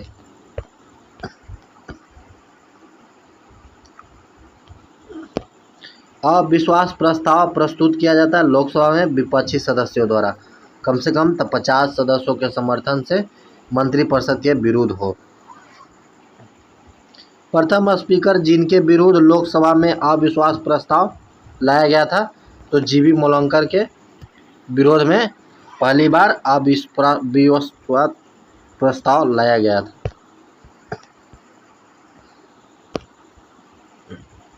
लोकसभा में कोरम या गणपूर्ति कुल सदस्यों का 1/10 होता है, जो कि अनुच्छेद 110 में लिखा है। लोकसभा और राज्यसभा में सर्वाधिक प्रतिनिधि किस राज्य से होते हैं? उत्तर प्रदेश के प्रतिनिधि सबसे ज़्यादा हैं लोकसभा और राज्यसभा में। वित्त मंत्री द्वारा वार्षिक बजट किस सदन में पेश किया जाता है? तो लोकसभा में। धन विधेयक को परिभाषित किया गया है अनुच्छेद 110 में। वित्त विधेयक को परिभाषित किया गया अनुच्छेद 117 में। धन विधेयक तथा वित्त विधेयक पेश किया जा सकता है केवल लोकसभा में। कोई विधेयक धन विधेयक है या नहीं, इसका निर्णय कौन करेगा? तो लोकसभा का अध्यक्ष। कोई विधेयक को राज्यसभा विचारार्थ अपने पास रोक सकता है तो केवल 14 दिन के बाद। 14 दिन के लिए राज्यसभा अपने पास धन विधेयक को रोक सकता है। अगर वह ना भी पारित करे तो 14 दिन के बाद अपने आप उसे पारित मान लिया जाएगा। धन विधेयक लोकसभा में प्रस्तुत करने से पूर्व अनुमति लेना होगा राष्ट्रपति से। क्षेत्रफल की दृष्टि से सबसे बड़ा लोकसभा क्षेत्र है तो लद्दाख, और छोटा पूछे तो चांदनी चौक जो दिल्ली में अभी पड़ती है। सबसे बड़ा लोकसभा लद्दाख क्षेत्रफल की दृष्टि से, और चांदनी चौक सबसे छोटा। भारत का प्रथम सर्वोच्च एवं विधि अधिकारी होता है तो महान्यायवादी, जिसको अटॉर्नी जनरल बोलते हैं, और आर्टिकल 76 में इसका जिक्र किया गया है।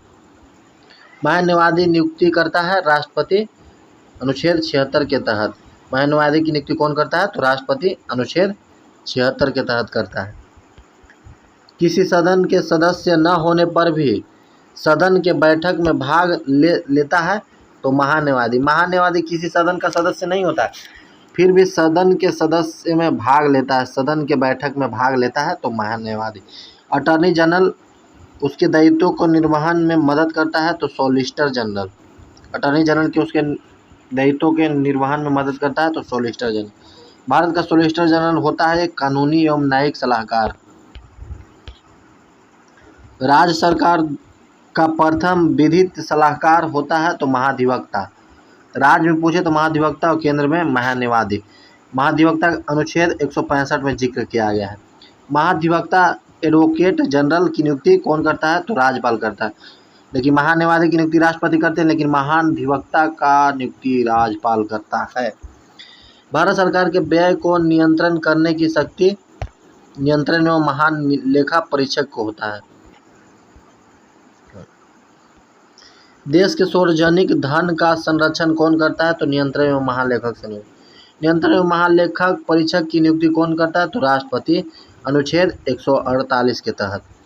नियंत्रण एवं महालेखा परीक्षक का कार्यकाल होता है तो नियुक्ति से 6 साल या 65 वर्ष, 6 या 65 वर्ष, जो पहले पूरा हो जाए। नियंत्रण एवं महालेखा परीक्षक लेखों का लेखो परीक्षक करता है तो राष्ट्रपति एवं राज्यपाल के निवेदन पर अनुच्छेद 151 के तहत।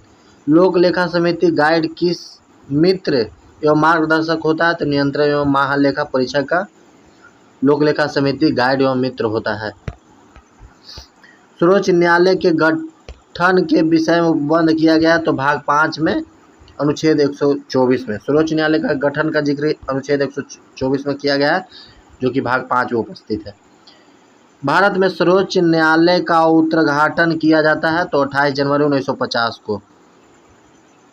सर्वोच्च न्यायालय को न्यायिक पुनरीक्षण का अधिकार प्रदान किया गया है तो अनुच्छेद 137 के तहत। वर्तमान में सर्वोच्च न्यायालय में कुल न्यायाधीशों की संख्या 34 है, जिसमें से 1 मुख्य न्यायाधीश होते हैं और 33 अन्य न्यायाधीश होते हैं। सर्वोच्च न्यायालय के न्यायाधीशों की संख्या में वृद्धि करने की शक्ति संसद को होती है। मुख्य न्यायाधीश की नियुक्ति कौन करता है तो राष्ट्रपति करता है। मुख्य न्यायाधीश का वेतन कितना होता है तो 2,80,000 होता है। सर्वोच्च न्यायालय के न्यायाधीश अपना पद त्याग पत्र किसे देते हैं तो राष्ट्रपति को संबोधित कर देते हैं। सर्वोच्च न्यायालय के न्यायाधीश हटाए जा सकते हैं संसद के सिफारिश पर राष्ट्रपति द्वारा। संसद के सिफारिश पर सर्वोच्च न्यायालय के न्यायाधीश को हटाया जा सकता है। संसद के सिफारिश पर कौन हटा सकता है तो राष्ट्रपति हटा सकता है।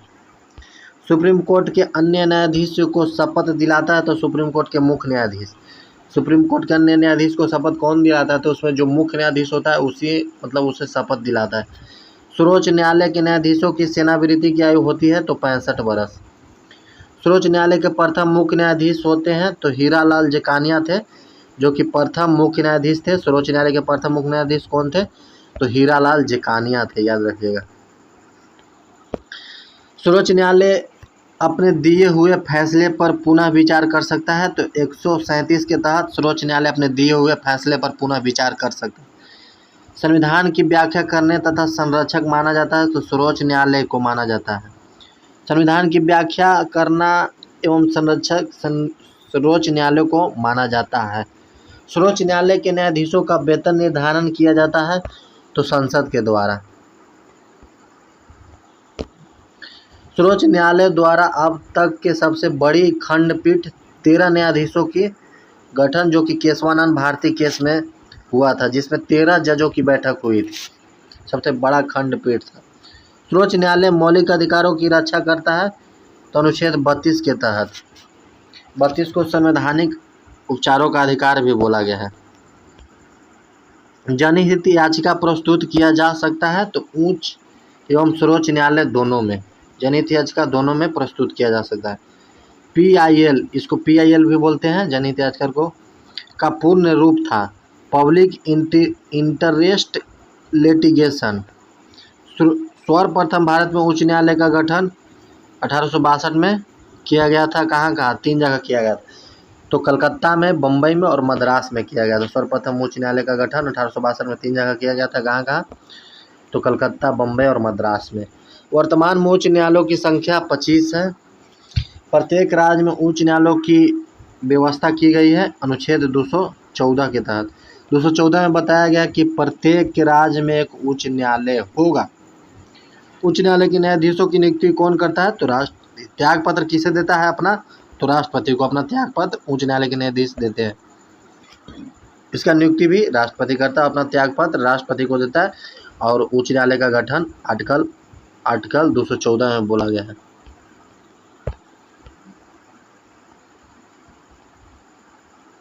उच्च न्यायालय के न्यायाधीशों की सेवानिवृत्ति की आयु होती है 62 वर्ष।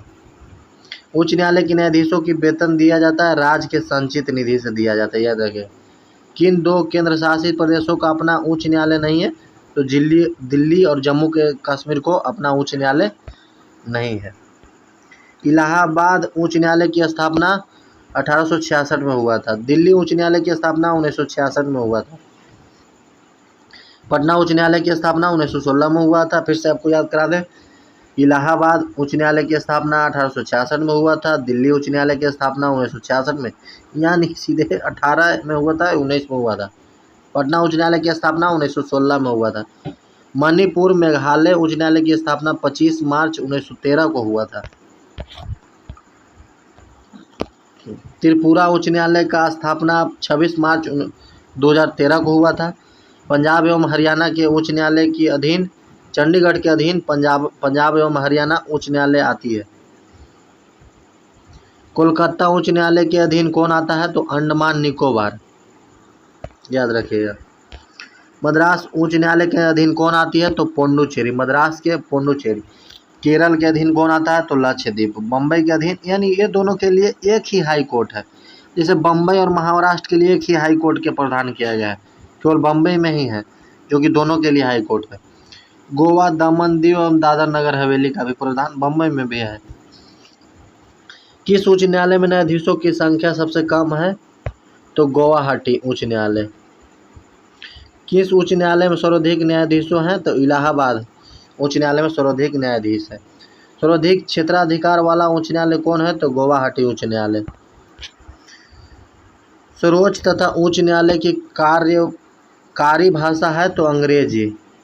राज्य सरकार का कार्यकारी अध्यक्ष एवं संवैधानिक प्रमुख होता है तो राज्यपाल। राज्य में राज्यपाल, केंद्र में राष्ट्रपति। राज्य की शक्ति निहित होती है राज्यपाल में।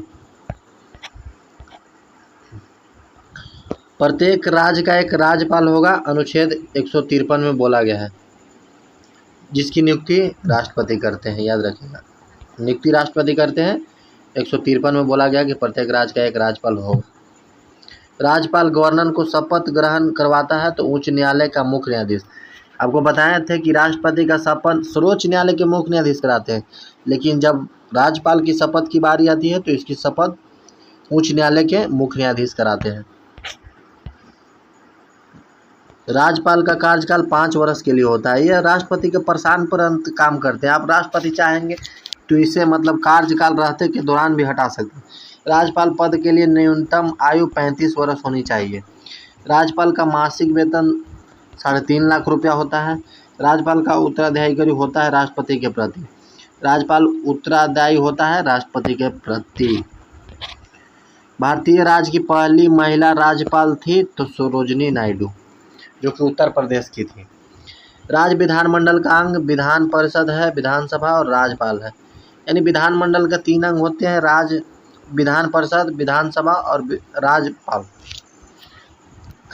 लेकिन भाग पूछे तो 2, विधान परिषद और विधानसभा। अंग पूछे तो 3। विधानमंडल निम्न सदन बोला जाता है, विधानसभा को निम्न सदन बोला जाता है। विधानमंडल का निम्न सदन कौन है? तो विधानसभा को बोला जाता है। राज्य विधानमंडल का अस्थायी एवं उच्च सदन को विधान परिषद को बोला जाता है। अनुच्छेद 171 में जिक्र किया गया। विधान परिषद तथा विधानसभा के सदस्यों का कार्यकाल होता है 6 वर्ष विधान परिषद का होता है और विधानसभा का 5 वर्ष होता है,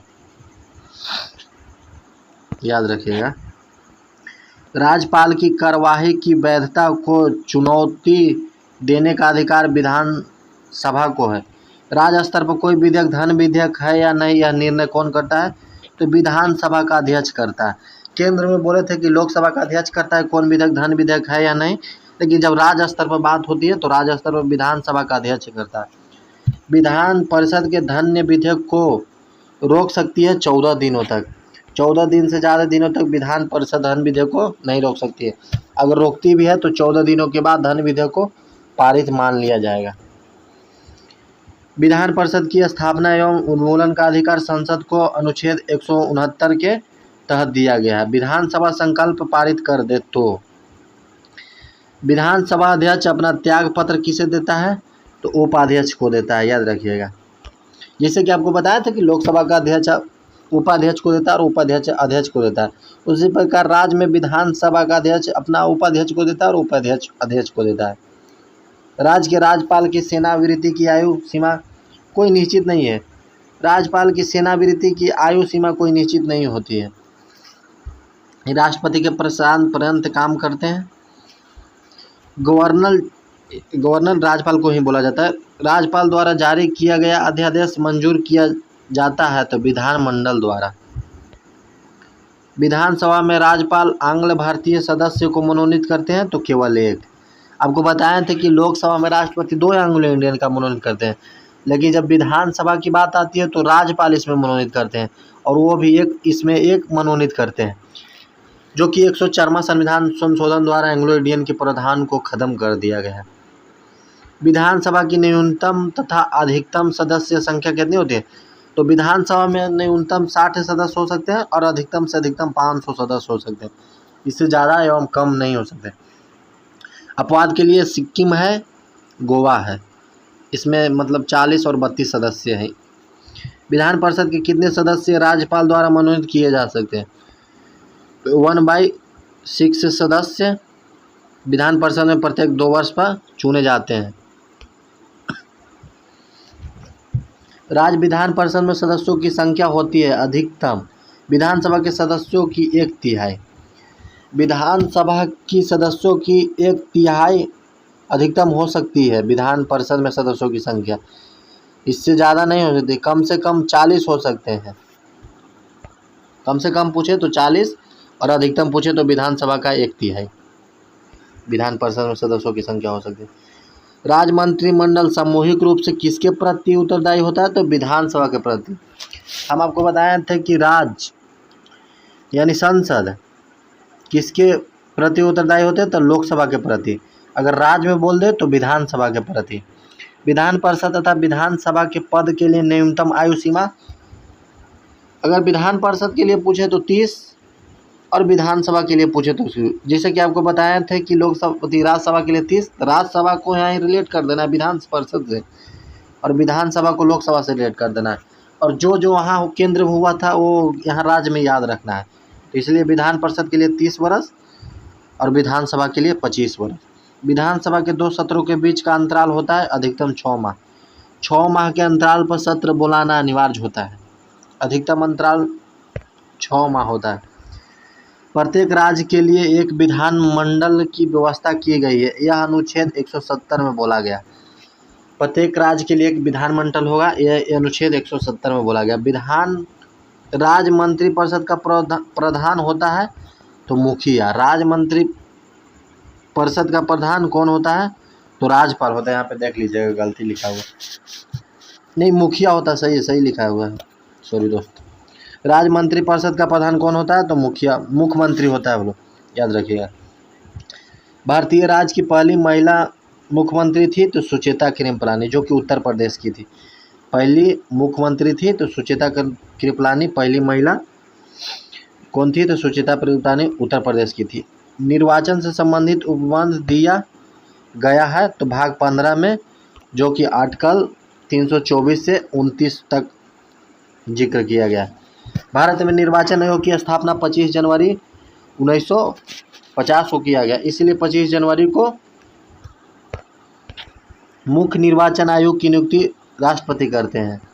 मुख्य निर्वाचन आयोग का कार्यकाल 6 वर्ष होता है या 65 वर्ष, जो भी पहले पूरा हो जाए।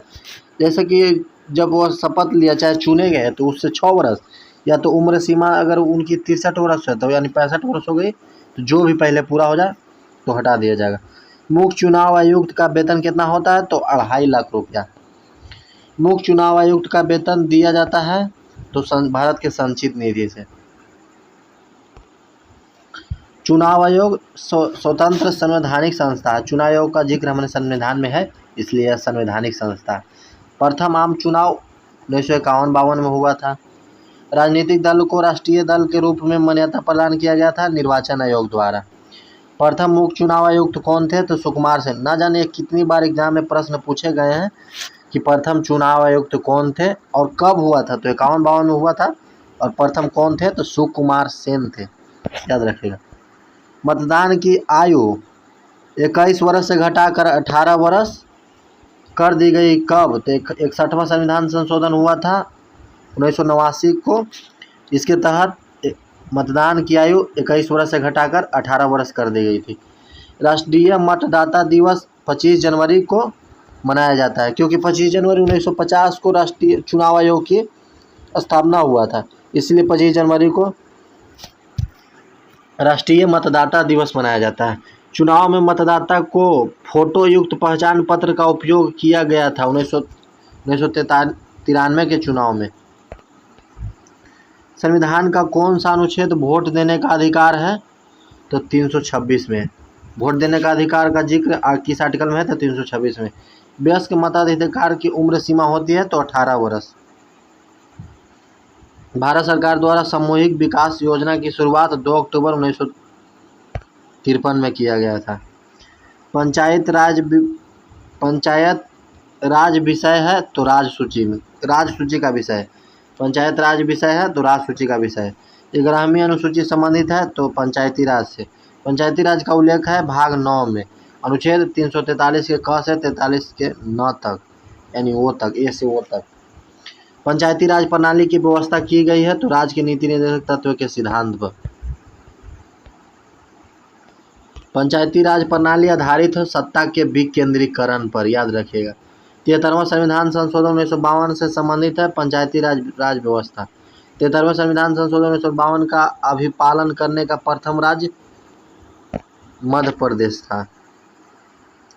ग्राम पंचायतों की स्थापना की बात की गई थी संविधान के भाग 4 में, जो कि आर्टिकल 40 में था, ग्राम पंचायत का गठन। पंचायत चुनाव कराने की जिम्मेदारी होती है राज्य सरकार की प्रत्येक 5 वर्ष पर, याद रखिए, प्रत्येक 5 वर्ष पर पंचायत राज का चुनाव कराती है राज्य सरकार। भारत में त्रिस्तरीय पंचायती राज व्यवस्था सिफारिश की गई थी तो बलवंत राय मेहता के समिति पर, देखिए 3 अक्षर है, बलवंत और राय मेहता, इसलिए त्रिस्तरीय, याद रखिएगा, त्रिस्तरीय किया गया था बलवंत राय मेहता के सिफारिश पर। त्रिस्तरीय प्रणाली में आते हैं ग्राम पंचायत, पंचायत समिति और जिला परिषद। प्रथम होते हैं ग्राम पंचायत, उसके ऊपर होते हैं पंचायत समिति, उसके ऊपर होते हैं जिला परिषद। पंचायती राज की सबसे छोटी इकाई होती है ग्राम पंचायत, दूसरी स्तर पंचायत समिति और तीसरी स्तर जिला परिषद। पंचायती स्तर पर राज्य सरकार का प्रतिनिधित्व करता है ग्राम सेवक। ब्लॉक स्तर पर पंचायत समिति प्रशासनिक प्राधिकरण होता है। राज्य सरकारों का ग्राम पंचायतों को संगठित करने का निर्देश आर्टिकल 40 में है। आर्टिकल 40 के तहत ग्राम पंचायत का गठन कर सकता है राज्य सरकार। सर्वप्रथम पंचायती राज व्यवस्था लागू की गई थी 2 अक्टूबर 1959 को नागौर जिला, राजस्थान के नागौर जिले के बगदरी गांव में किया गया था, याद रखिएगा। नागौर, राजस्थान के नागौर जिले में कब? 2 अक्टूबर 1959 को। पंचायती राज व्यवस्था का वास्तुकार एवं शिल्पी कहा जाता है तो बलवंत राय मेहता को। इन्हें त्रिस्तरीय प्रणाली अपनाई थी। द्विस्तरीय सरकार की सिफारिश की थी तो अशोक मेहता देखिए 2 लाइन का, केवल अशोक और मेहता द्विस्तरीय, और आपको बलवंत राय मेहता में देखिए 3 अक्षर आता है, 1 2 3, इसलिए त्रिस्तरीय। पंचायती राज दिवस 24 अप्रैल को मनाया जाता है। नगर पालिका का वर्णन भाग 9 में 9 के क में अनुच्छेद 343 पी से 343 जेड जी तक है। नगर पालिका को एक संवैधानिक दर्जा दिया गया था तो 74वां संविधान संशोधन 1952 द्वारा। 12वीं अनुसूची का संबंध है, 12वीं अनुसूची का संबंध किससे है? तो नगर पालिका से, याद रखिएगा। नगर पालिका को 12वीं अनुसूची में कुल कितने विषयों पर सूची प्रदान किया गया? तो 18 विषयों पर। नगर पालिकाओं को जाना जाता है तो शहरी स्थानीय स्वशासन के नाम से। स्थानीय स्वशासन विषय है तो राज सूची का। स्थानीय स्वशासन का जनक लॉर्ड रिपन को बोला जाता है। स्थानीय स्वशासन सर्वप्रथम स्थापित किया गया था तो सन 1882 में लॉर्ड रिपन द्वारा। नगर निगम की स्थापना सर्वप्रथम की गई थी तो 1867 से 88 में मद्रास में। मुंबई तथा कोलकाता प्रेसिडेंसी में नगर निगम स्थापित किया गया था तो 1726 में। नगर पालिका का प्रधान होता है तो अध्यक्ष। नगर पालिका का प्रधान कौन होता है? तो अध्यक्ष होता है। नगर निगम का अध्यक्ष कौन होता है? तो महापौर एवं मेयर इसको बोलते हैं। मेयर बनने हेतु न्यूनतम आयु 30 वर्ष होता है। वित्त आयोग के गठन का प्रावधान किया गया है तो अनुच्छेद 280 में प्रत्येक 5 वर्ष पर किया जाता है। प्रथम वित्त आयोग का गठन 1951 में किया गया था। प्रथम वित्त आयोग के अध्यक्ष थे केसी नियोगी। वर्तमान में तो 18वां वित्त आयोग है जो कि अरविंद परंघरिया है, देख लीजिए आप लोग।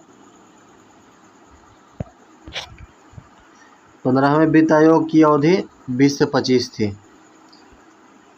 केंद्र राज्य के मध्य विवाद का निर्धारण करता है वित्त आयोग। राज्य वित्त आयोग एक संवैधानिक संस्था है।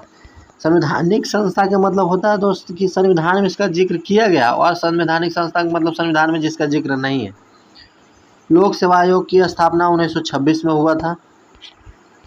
संघ लोक सेवा आयोग की सदस्य की नियुक्ति 6 वर्ष के लिए किया जाता है। कौन करता है? तो राष्ट्रपति करता है। प्रथम परिसीमन आयोग का गठन 1952 में हुआ था। जनगणना के बाद निर्वाचन क्षेत्रों की पुनः विभाजन करने के लिए अनुच्छेद 82 में परिसीमन का जिक्र किया गया। लघु संविधान कहा जाता है तो 42वां संविधान संशोधन 1976 को लघु संविधान कहा जाता है। राष्ट्रीय सुरक्षा कानून पारित किया गया था तो 1980 में पारित किया गया था। प्रथम गैर कांग्रेसी सरकार का गठन हुआ था तो केरल में 1957 में। अनुसूचित जाति जनजातियों को आरक्षण सुविधा प्रदान किया गया था तो 8वां संविधान संशोधन 1959 द्वारा। प्रसार भारती अधिनियम लागू किया गया है तो 15 सितंबर 1947 को। भारत में अंतर्राज्यीय परिषद का गठन मई 1990 में हुआ, अनुच्छेद 263 के अंतर्गत। सहकारी आयोग का गठन जून 1983 को हुआ था। सहकारी आयोग का गठन कब हुआ था? तो जून 1983 को, जो केंद्र राज्य संबंधों की समीक्षा हेतु हुआ था। जम्मू कश्मीर को विशेष राज्य का दर्जा अनुच्छेद 370 के तहत दिया गया है। जम्मू कश्मीर को विशेष राज्य का दर्जा हटाया गया था 11 अगस्त 2019 को जम्मू कश्मीर पुनर्गठन विधेयक 2019 पारित करके।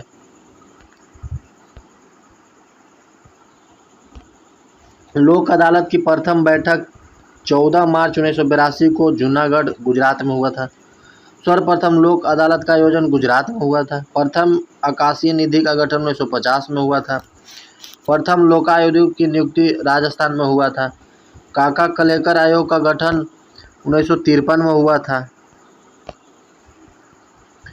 समान नागरिक संहिता लागू एकमात्र राज्य था गोवा। नागरिकों के लिए एक समान सिविल संहिता किस अनुच्छेद में है? तो 44।